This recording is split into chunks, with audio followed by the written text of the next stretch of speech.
بسم اللہ الرحمن الرحیم۔ چیس کی طرف سے آپ کو اسلامیات کی کتاب میں خوش آمدید، اور میں ہوں آپ کا معلم ڈاکٹر ضیاء الرحمان۔ ہمارا آج کا سبق ہے جناب نبی کریم خاتم النبیین صلی اللہ علیہ وآلہ وسلم بطور مثالی سپہ سالار، اور آج اس کا دوسرا لیکچر ہے، اور آج کے جو ہمارے حاصلات تعلم ہیں ان کو دیکھ لیتے ہیں۔ ہمارا آج کا پہلا حاصل تعلم ہے سیرت نبوی علی صاحبہ الصلاۃ والسلام کی روشنی میں آداب جہاد، مقتولین کے بارے میں احکام، قیدیوں اور مفتوحین کے ساتھ حسن سلوک کو جان سکیں۔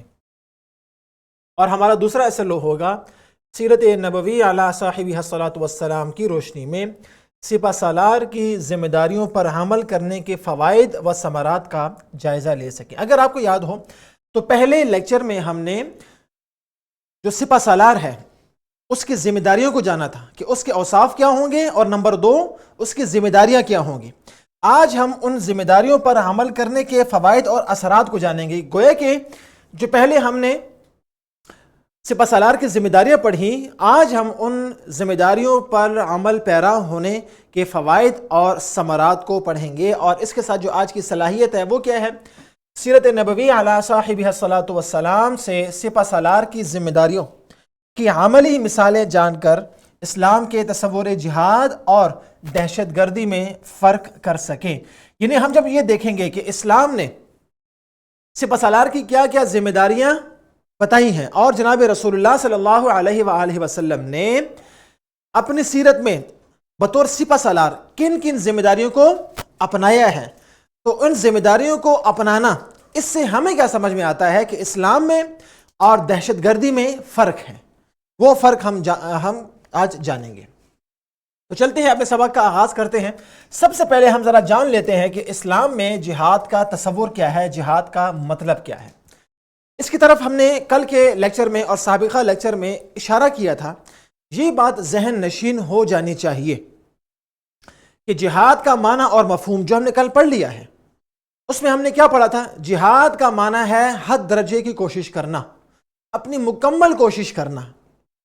ٹھیک، یہ کس کا ہے معنی؟ جہاد کا۔ اور جہاد کا مقصد قطعاً طاقت کا حصول نہیں ہے، زمین کا حصول ہے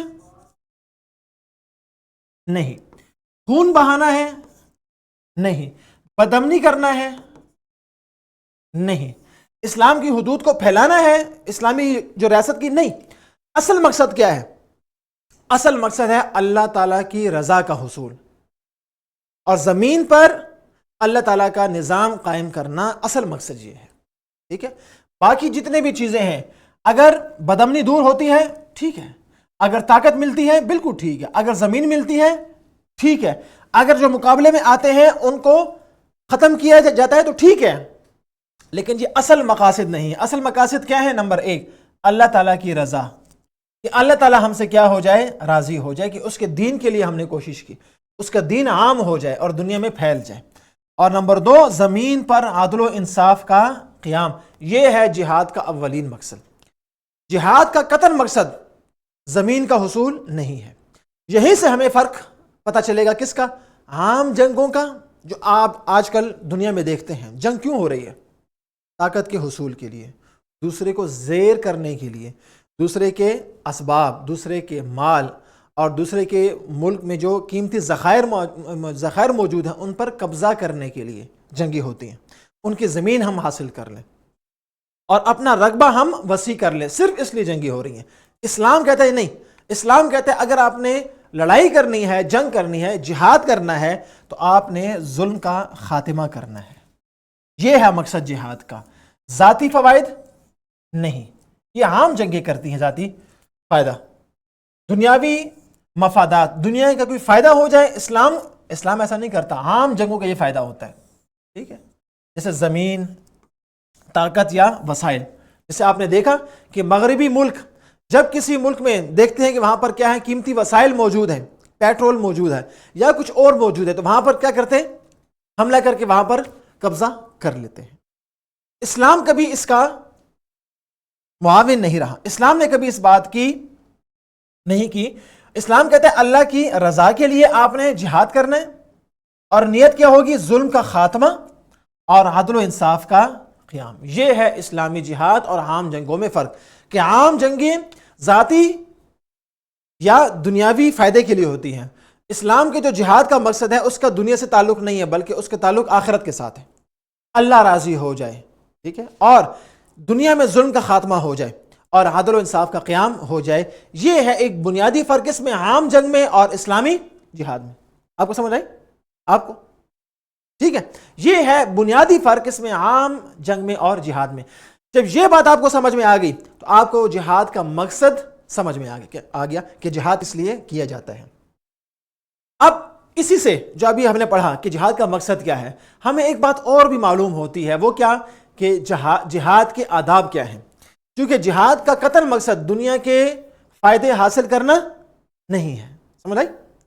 اس کا مقصد کیا ہے؟ اخروی فوائد، ٹھیک ہے۔ تو وہیں سے ہمیں کیا معلوم ہوتا ہے؟ جہاد کے آداب کیا ہیں۔ مثلا دیکھیں، جہاد کا پہلا ادب کیا ہے کہ جہاد جب آپ کریں گے تو صرف اللہ کی رضا کے لیے قتال کریں گے، اپنے ذاتی غصہ نکالنے کے لیے نہیں۔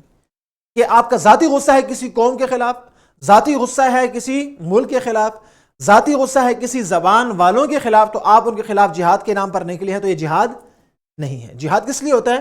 اللہ کی رضا کے لیے ہوتا ہے۔ تو جہاد کے آداب میں سے پہلا ادب ہی یہی ہے جو کہ اس کا مقصد ہے۔ مقصد بھی یہی ہے، اللہ کی رضا، اور جہاد کا پہلا ادب بھی یہی ہے کہ آپ کی نیت کیا ہو؟ درست ہو۔ دوسرا ادب کیا ہے؟ غیر جنگجو افراد کو نقصان نہ پہنچانا۔ ایک عام جنگ میں اور ایک جہاد میں بنیادی فرق ہی یہی ہے کہ عام جنگ میں آپ جنگجو ہوں یا غیر جنگجو، غیر جنگجو افراد سے مراد وہ افراد جو جنگ کرنے کے قابل نہیں، جیسے خواتین، جیسے معذور افراد، جیسے بزرگ، جیسے بچے یا اور لوگ، سمجھ آئی؟ اب غیر جنگجو افراد کو اسلام قتل نہیں کرتا، ان کو قتل کرنے کی اجازت نہیں ہے۔ عام جنگ میں اس بات کا خیال نہیں کرتا۔ وہ کیا کرتے ہیں؟ آتے ہیں، اب دیکھتے نہیں فلسطین میں کیا ہو رہا ہے، غزہ میں کیا ہو رہا ہے، بم پھینکے جا رہے ہیں، پوری کی پوری آبادیاں ختم کی جا رہی ہیں۔ جنگجو غیر جنگجو، مرد عورت بچے، کوئی فرق ہے؟ کوئی فرق نہیں ہے، وہ دنیا کے لیے جنگ کر رہے ہیں۔ اسلام کہتا ہے نہیں، آپ نے غیر جنگجو افراد کو نقصان نہیں پہنچانا، یہ جہاد کے آداب میں سے ہے۔ تو جہاد اور جو اسرائیل نے کی ہے دہشت گردی، اس میں فرق ہوا کہ نہ ہوا؟ ہو گیا نا فرق، سمجھ آ گئی میری بات؟ تیسرا ادب، قیدیوں کے ساتھ حسن سلوک کرنا۔ آپ نے کبھی بھی قیدیوں کے ساتھ بدسلوکی نہیں کرنی۔ اس کی آسان سے مثال کل ہم نے پڑھی تھی غزوہ بدر میں، جب قیدی آئے تو جناب رسول اللہ صلی اللہ علیہ وآلہ وسلم نے حکم کیا دیا کہ ان کے کھانے کا آپ نے انتظام کرنا ہے۔ تو صحابہ کرام نے کہا کہ خود بھوکے رہے لیکن ان کو کھانا دیا۔ یہ ہے اسلام کا جو جہاد ہے ان کے آداب میں سے ایک ادب۔ تین یہ ہو گئے جی، صرف اللہ کی رضا کے لیے قتال، غیر جنگجو افراد کو نقصان نہ پہنچانا، یہ آداب میں سے ہے، اور قیدیوں کے ساتھ حسن سلوک۔ مزید آداب میں سے کیا ہے کہ جو مقدس مقامات ہیں کسی بھی مذہب کے، چاہے وہ ہندو مذہب ہو، چاہے وہ مسیحی ہوں، چاہے وہ کیا ہوں، یہودی ہوں، یا کسی اور مذہب کے ماننے والے ہوں، ان کے جو مذہبی مقامات ہوں گے، ان کے جو مقدس مقامات ہوں گے، ان کو نقصان نہیں پہنچانا۔ حضرت عمر رضی اللہ تعالی عنہ جب فلسطین کو اور بیت المقدس فتح کیا تو وہاں پر مسلمانوں نے کہا کہ آپ یہاں پر آ کے نماز پڑھ لیں۔ وہ کیا تھا؟ گرجا تھا۔ تو آپ رضی اللہ تعالی عنہ جو کہ امیر المومنین ہے وہاں جا کے نماز نہیں پڑھی کہ اگر میں نے یہاں پر نماز پڑھ لی تو آنے والے وقت میں کیا ہوگا، یہاں پر مسجد بن جائے گی اور آپ کا گرجا ختم ہو جائے گا، اور میں ایسا نہیں چاہتا۔ اسلام یہ کہتا ہے کہ آپ ان کے مقدس مقامات کی حفاظت کریں گے اور عام عمارتوں کی حفاظت کریں گے۔ اگر کسی کے گھر ہے، دکان ہے، بازار ہے یا کھیت کھلیان ہے، آپ ان کو نقصان نہیں پہنچائیں گے۔ دوسری چیز وہ کیا ہے؟ مقتولین کی عزت۔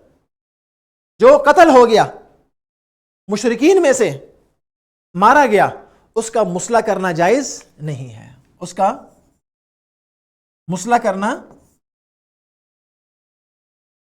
جائز نہیں۔ مسئلہ کیا؟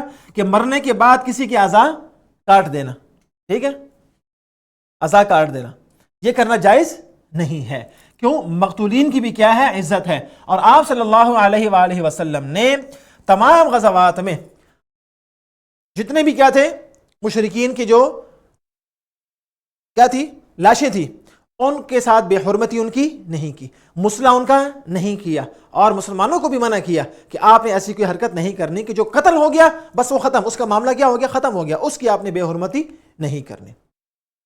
اس کے علاوہ چھٹا ادب کیا ہے؟ دھوکہ دہی اور بدعہدی سے پرہیز کرنا۔ جنگ میں بھی آپ نے کسی کو دھوکہ نہیں دینا، وعدہ کر لیا تو وعدے کی خلاف ورزی نہیں کرنی، اور آپ صلی اللہ علیہ وآلہ وسلم نے کسی بھی موقع پر بدعہدی نہیں کی، وعدہ کر کے توڑا نہیں۔ اگر امن ہو گیا بس امن ہے، اس کے بعد ہم نے آپ کے ساتھ جنگ نہیں کرنی۔ جیسے صلح حدیبیہ جب معاہدہ ہو گیا کہ اگر کوئی کفار میں سے مسلمان ہو کے آئے گا ہم اس کو واپس کر دیں گے، تو ایک صحابی آئے تھے، کون؟ ابو جندل، اور آپ صلی اللہ علیہ وسلم نے ان صحابی کو اسی وقت واپس کر لیا تھا کہ ہم بدعہدی نہیں کریں گے۔ سمجھ بات؟ مزید آداب دیکھیں، مفتوحہ علاقوں کے ساتھ انصاف کرنا۔ اگر کوئی علاقہ فتح کر لیا مسلمانوں نے تو اس علاقے کے ساتھ انصاف کرنا۔ کیا مطلب؟ وہاں آپ نے قانون کے مطابق، جو اسلام نے قانون بتائے ہیں، جو اخلاقیات بتائی ہیں، اس کے مطابق فیصلہ کرنا۔ وہاں لوٹ مار نہیں کرنی، وہاں لوگوں کے کاروبار آپ نے تباہ نہیں کرنے، لوگوں کے گھروں کی حرمت آپ نے پامال نہیں کرنی، چار دیواری کی حرمت آپ نے پامال نہیں کرنی۔ جو علاقے فتح بھی کر لیے ان کے ساتھ بھی کیا ہے؟ انصاف کرنا۔ تو جو کل ہم نے بات کی تھی کہ جنگ میں سب کچھ جائز ہے، نہیں، جنگ میں صرف جائز کرنا جائز ہے، جنگ میں ناجائز کرنا جائز نہیں ہے، یہ اسلام کہتا ہے۔ دوسرا کیا ہے؟ ماحول کی حفاظت۔ کیا مطلب؟ وہاں پر اگر درخت موجود ہیں، پھلدار ہوں یا پھل کے بغیر ہوں، وہاں پر سبزہ موجود ہے، وہاں پر فصلیں موجود ہیں، وہاں پر کھیت کھلیان موجود ہیں، تو ان فصلوں کو، درختوں کو کاٹنا جائز نہیں ہے۔ اور آپ صلی اللہ علیہ وسلم اور اس کے بعد خلفائے راشدین رضی اللہ تعالی عنہم جب قافلوں کو بھیجا کرتے تھے تو ان کو یہ حکم ہوتا تھا کہ آپ نے وہاں پر جا کے فصلوں کو تباہ نہیں کرنا، درختوں کو آپ نے نہیں کاٹنا۔ اور آج کل کے دور میں بھی اسلام یہی حکم دیتا ہے، آپ جہاں پر فتح ہو کے جائیں وہاں کی پانی کی سپلائی آپ نے نہیں کاٹنی، بجلی کی سپلائی آپ نے نہیں کاٹنی، یہ بنیادی ضرورت ہے، ٹھیک ہے؟ اس طرح جو دیگر ضروری چیزیں ہیں ان کی سپلائی آپ نے نہیں کاٹنی، یہ اسلام نے حکم دیا ہے۔ اچھا، اب ایسا لوگ کا جو دوسرا اور آخری حصہ ہے وہ کیا ہے؟ سپہ سالار کی ذمہ داریاں اور ان کے فوائد۔ جب ایک سپہ سالار اسلام کے ان احکام پر عمل کرتا ہے، ان آداب پر عمل کرتا ہے، جہاد کے ان آداب پر، اور جو ہم نے کل پڑھی تھی سپہ سالار کی ذمہ داریاں، تو اس کے فوائد کیا ہوتے ہیں؟ اس پر، اس کی فوج پر، اور اس کی فوج جو جنگ کرتی ہے اس جنگ پر اثرات کیا ہوتے ہیں، ایک نظر ان کو بھی دیکھ لیتے ہیں۔ جب ایک سپہ سالار اپنی لشکر، اپنی فوج جو اس کے اندر جنگ کر رہی ہے، ان کی کیا کرتا ہے؟ ان کی اخلاقی تربیت کرتا ہے، تو اس کا فائدہ کیا ہوتا ہے؟ وہ فوائد ہم پڑھتے ہیں۔ سب سے پہلا فائدہ کیا ہے؟ جب ایک سپہ سالار اپنی فوج میں نظم و ضبط قائم کرتا ہے تو کیا تو اس کی جو آگے بڑھنے کی رفتار ہے وہ کیا ہوتی ہے؟ بہتر ہوتی ہے۔ اس کی کارکردگی کیا ہوتی ہے؟ بہتر ہوتی ہے۔ کیوں؟ اس میں نظم و ضبط ہے نا، ان کو پتہ ہے کہ کس لشکر نے آگے جانا ہے اور کس نے یہاں پر رہنا ہے، کب حملہ کرنا ہے، حملہ ہو گئے تو جواب کس نے دینا ہے، پہلے کس نے جانا ہے، ریزرو میں کس نے رہنا ہے۔ تو جب ایک سپہ سالار اپنی فوج میں نظم و ضبط پیدا کرتا ہے تو اس کی فوج کی کارکردگی کیا ہوتی ہے؟ بہتر ہوتی ہے۔ اسی کے ساتھ ساتھ جب ایک سپہ سالار ایک قیادت سے فوج کو تشکیل، وہ اپنی فوج کی جو کیا ہوتی ہے حملہ کرنے کی صلاحیت یا ان کی تربیت یا ان کی ٹریننگ، یہ جب مکمل کر لیتا ہے تو فوج کی تشکیل کیا ہوتی ہے؟ بہتر ہوتی ہے۔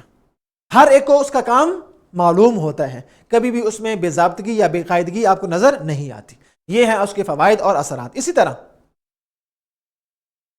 فوجیوں میں صبر، شجاعت اور عزم پیدا ہوتا ہے۔ جب کوئی سپہ سالار اپنی فوج میں اسلامی اقدار کو پیدا کرتا ہے اور ان کو یہ بات واضح کرتا ہے کہ اسلام نے کچھ اصول بتائے ہیں جنگ کے بھی، تو اس کی فوج جو ہے وہ حیوانیت اس میں نہیں آتی ہے، بلکہ ان میں کیا آتا ہے؟ صبر آتا ہے، ان میں شجاعت آتی ہے، اور ان میں ایک عزم پیدا ہوتا ہے، ایک ولولہ ہوتا ہے، ایک بہادری ہوتی ہے۔ جب ان کو پتہ ہوتا ہے کہ ہمارا سپہ سالار خود اتنا بہادر ہے تو اس کی فوج بھی کیا ہوتی ہے؟ بہادر۔ جب ان کو پتہ ہوتا ہے کہ ہمارا سپہ سالار ایک عزم والا ہے، ایک تحمل والا ہے، ایک بردبار آدمی ہے، تو ان میں بھی کیا آتا ہے؟ صبر آتا ہے، اور ان میں بھی کیا ہوتا ہے؟ ایک عزم پیدا ہوتا ہے۔ اگر سپہ سالار ہی کیا ہو؟ بزدل ہو، اگر سپہ سالار ہی میں صبر نہ ہو تو اس کی فوج میں صبر ہوگا؟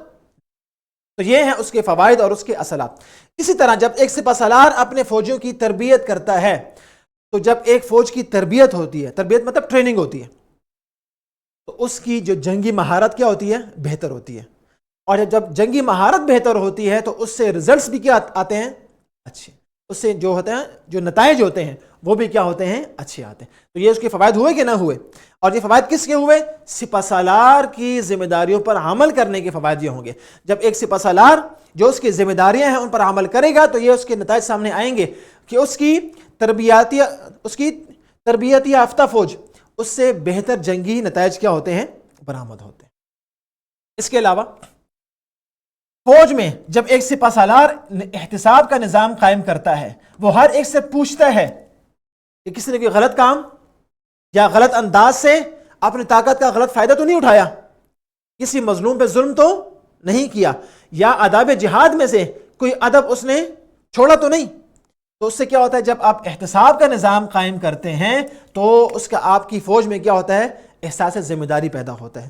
ہر ایک کو یہ پتہ ہوتا ہے کہ میں اگر کوئی ایسا کام کروں گا جو اسلام کے نظریے جہاد کے خلاف ہے تو مجھ سے کیا ہوگی؟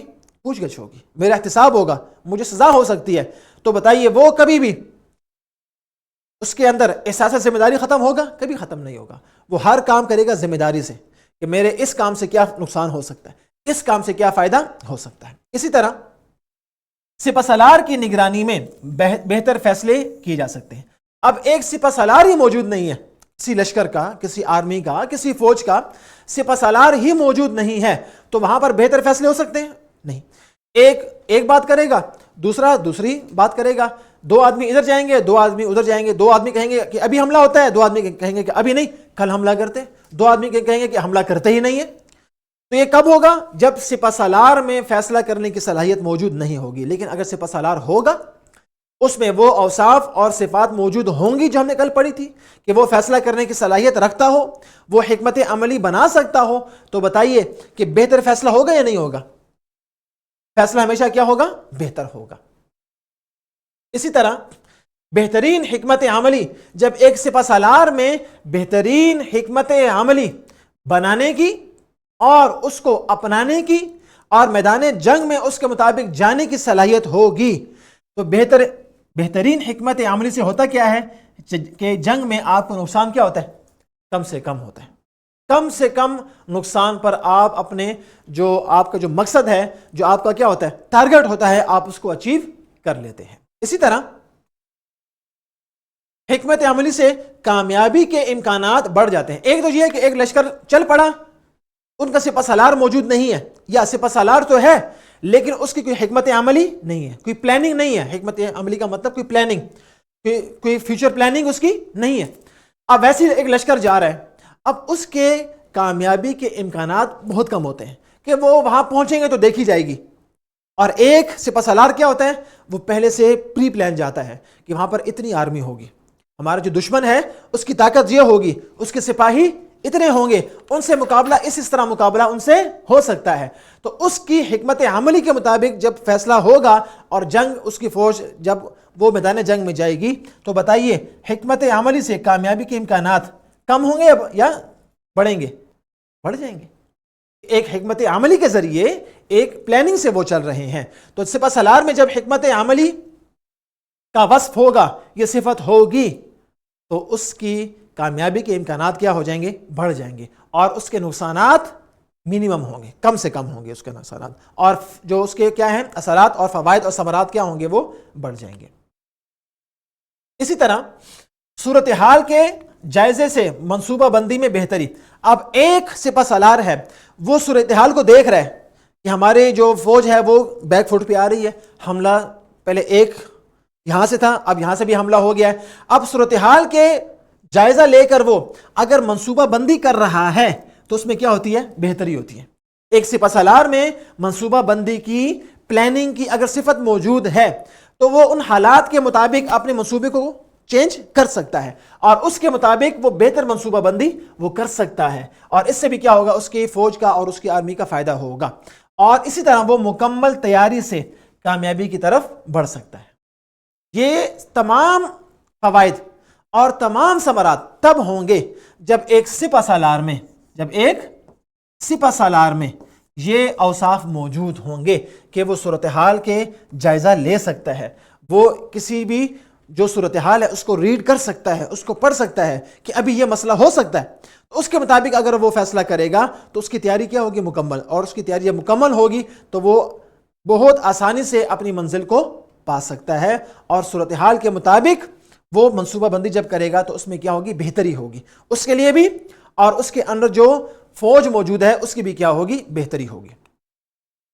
اسی طرح مفتوحہ علاقوں کے ساتھ اور اس کی عوام کے ساتھ حسن سلوک، یہ اس کے فوائد ہوں گے. اگر وہ اپنی آرمی کی اور آرمی میں موجود جو لوگ ہیں، سپاہی ہیں، ان کی اخلاقی تربیت وہ کرے گا، ٹھیک ہے، تو بتائیے جو اس کے اندر جو فوج جنگ کرے گی وہ مفتوح علاقوں کی عوام کے ساتھ کبھی ظلم کرے گی؟ زیادتی کرے گی؟ کبھی نہیں کرے گی. ان کے حقوق غصب کرے گی؟ کبھی بھی نہیں کرے گی. کیوں؟ کہ اس کے سپہ سالار نے اپنے فوج کی اخلاقی تربیت کی ہوئی ہے. لہٰذا وہ جو فوج ہے وہ جب کسی علاقے کو فتح کرے گی تو اس کی عوام کے ساتھ وہ کیا کرے گی؟ حسن سلوک کرے گی. اسی طرح جب سپہ سالار اس میں عدل ہوگا، انصاف ہوگا، رحم ہوگا، لوگوں کو معاف کرنے والا ہوگا، جلد بازی کرنے والا نہیں ہوگا، تو جو عوام جو اس نے فتح کی ہے اس علاقے کی عوام اس کے ساتھ کھڑی ہو جائے گی، اس کی حمایت کرے گی، نہ کہ اس کے خلاف ہوگی. کیوں؟ ان کو پتہ ہوگا کہ یہ سپہ سالار جس نے ہمارے علاقے کو فتح کیا ہے یہ انصاف کرنے والا ہے، یہ عدل کرنے والا ہے، تو وہاں کی عوام بھی کیا ہوگی؟ اس کی حمایت میں کھڑی ہوگی. اور اسی طرح اس کی فوج ہر وقت کیا ہوتی ہے؟ تیار ہوتی ہے. جب ان کو پتہ ہوتا ہے کہ ہمارے سپہ سالار وہ ذمہ دار بھی ہے، وہ حکمت عملی بھی رکھتا ہے، اس کے پاس کوئی نہ کوئی پلان بھی کیا ہے؟ موجود ہے، وہ دور تک دیکھ بھی سکتا ہے، وہ حالات کے مطابق اپنی پلاننگ کو چینج بھی کر سکتا ہے، وہ خود بھی کیا ہے؟ شجاعت ہے اس میں، بہادری اس میں موجود ہے، تو اس کی جو فوج ہے وہ ہر وقت تیار رہتی ہے اس کے ساتھ جنگ کرنے کے لیے، ٹھیک ہے. اور اس کی فوج کا مورال کبھی بھی ڈاؤن نہیں ہوتا، اس کا مورال کیا ہوتا ہے؟ ہمیشہ بلند رہتا ہے. ان کے حوصلے ہمیشہ بلند رہتے ہیں، وہ کبھی بھی بے حوصلہ نہیں ہوتے. کیوں؟ ان کو یہ پتہ ہوتا ہے کہ ہمارا جو سپہ سالار ہے اس میں وہ تمام اوصاف جو اسلام چاہتا ہے اس میں کیا ہے؟ موجود ہیں، تو وہ کبھی بھی ان کا مورال ڈاؤن نہیں ہوتا. تو آج کے سبق کی سرگرمی کیا ہے کہ جہاد کے اسلامی آداب کے 3 اہم نکات کون سے ہیں؟ جو ہم نے آداب پڑھے ہیں ان میں سے 3 اہم نکات بحث کریں کہ یہ آداب آج کے دور میں کس طرح اہم ہے. اس پر ہم کلاس کے اختتام پر بات کرتے ہیں. اور آج کے جو گھر کا کام ہے وہ کیا ہے کہ نبی اکرم صلی اللہ علیہ وسلم کی فتح مکہ کے موقع پر اختیار کی گئی قیادت کی خصوصیات پر گھر والوں کے ساتھ بات چیت کریں اور اس کے اہم نکات آپ نے بیان کرنے ہیں. یہ آپ کے لیے گھر کا کام ہے. اس کے ساتھ آپ کی ورک شیٹ اور آپ کا کوسچن بینک بھی موجود ہے جو کہ آپ نے حل کرنا ہے. اپنا بہت خیال رکھیے گا. انشاءاللہ تعالی اگلی ویڈیو میں اور اگلے لیکچر میں پھر آپ سے ملاقات ہوگی. فی امان اللہ.